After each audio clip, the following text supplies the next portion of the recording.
Yeah, one thing I'm noticing is that email engagement is like, I feel I could be just us, so take this with a grain of salt, but it seems like the email communication in general is like going down as far as like engagement, as far as opens. Um, like it just is not getting as much attention as it used to, especially a lot of the blasts. Obviously, like normal email is crucial, but having like a text message or an instant message to your exact app, I guarantee you is going to be a higher open rate and view rate than a lot of our email communication. I think you're probably right on that, and part of that, from my perspective, is that we are so inundated with emails that we've kind of become immune to a lot of it. You know what I mean? Yeah. It just all has become sort of like noise. And I know in my case, I can't even tell you how many emails I get every day, and the vast majority of them I just delete. Yeah. I think that's a lot of us. Yep. Yeah. Yep. So I think you're right on that. Yeah, that's why tying like in the B2B space, I don't know how it'd be like consumer space, but that's why like for us, for example, if you can tie into other people's communication platform, they're this is a system that they're in daily talking with coworkers or managers or other partners. So if you can tie yourself into the easiest way that they communicate, it's something they live in every single day. It feels a lot more personal versus an email. Again, like dad, you have millions of emails. You're just like hitting delete or just like not even looking at them at any point because it's just too noisy in the inboxes these days. So I think not only is email going down, but I think a wider net is needing to be done with multiple touch points of social media, of phone calls, the phone is not dead, by the way. If you use the phone properly, it will work. So phone call, email, video chats, I think you have to use all forms of communication and find out where your ideal customers are at and try to get integrated in their systems where they're communicating every day. I think you have to use all those things strategically. You know what Correct. I mean? I think in the past, I think it was pretty easy just to default to basically one or the other. Like everything, I'm going to put all my emphasis on, um, making outbound calls, or I'm going to blast people with emails or whatever. But I think these days, I think you have to be a lot more refined and pretty much more surgical and strategic in your approach. Yeah, it's kind of complicated because like for our YouTube channel, right, we're getting hundreds of thousands of views, right? But it's not a direct engagement, right? It's just kind of like mass marketing. And then some portion of those views will come in and actually inquire and you'll fine tune. We also have so many customers that we don't have enough account managers in order to effectively communicate with them properly. So, there's that. I mean, obviously, that's probably a big area that we can grow and kind of fine tune and increase our lifetime value. But uh, at least using the tools in a wide net. But then the more effective approach, obviously, is the strategic. Hey, let me call, let me email, let me text or live chat with you as an individual. Yeah, all the tools have their place. So Mm-hmm. it's just knowing which one to use for which job when.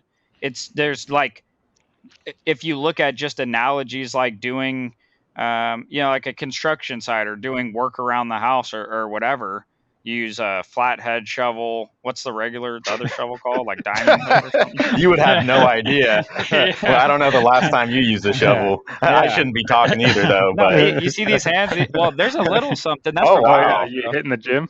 But no, well, that's a whole nother story. We can get into another day. But you canceled uh, too? I just well, canceled mine. yeah. I went in there and I decided, nah, I'm not going back. I can't Yeah. do it. Yeah, but so the different tools for different jobs, flathead, screwdriver, Phillips. Yeah, Yep. there you go.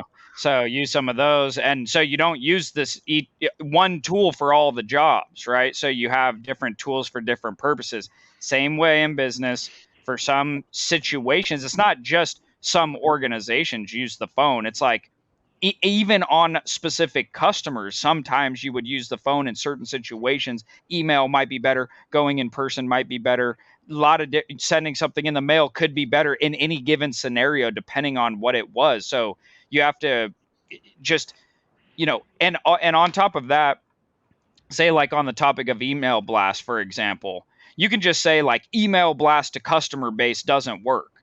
Well, kinda. It's like maybe if you're just saying that in a general way, like email blasts are dead, like reply, responses used to be 95% open and response rates like back in the glory days, but nowadays it's like 2%. But what if you have a targeted segment that you email blast that is 20, 30, 40, 50%? So then maybe you do utilize the email blast strategy in that segment. So like segmenting lists.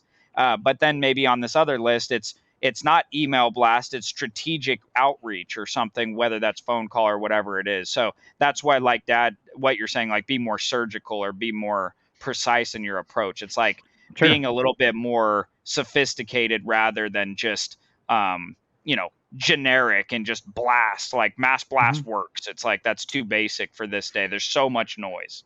So you have to be more refined. For our emails, we're getting like 15 to 20% open like rate. 20% is pretty standard for us. Sometimes we get some home runs that, maybe upwards of 30%.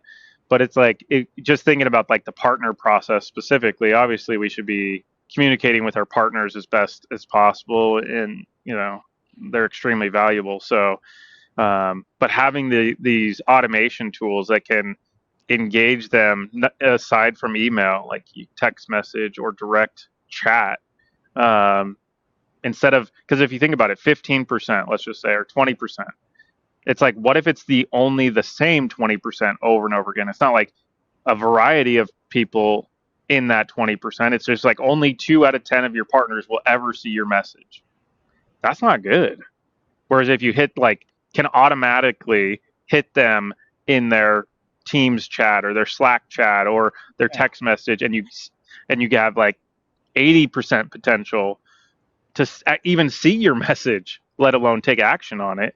Well, yeah, so that's like what Drew's saying, like go where they're at or what they interface with all day long. So if people are in their email, they're just delete, or just, it's so noisy that they just don't see it or just like get to it later, or you ended up getting flagged a spammer and you're just getting routed there. Whereas if you were, in their Slack messenger or something and you could just literally message them, they message right back. Like you have instant access. So it's not that they're not accessible. It's that you just have to become more understanding of how to best access them. Hey everyone, thanks a lot for joining us on this clip of the We Blowing Up podcast, as me and my family are on the pursuit of blowing up our small family business and taking you along for the ride. Now, if you want to see the full episode, check that out right up here. Otherwise, check out another clip of here and make sure you're subscribed so you don't miss out on future episodes and clips.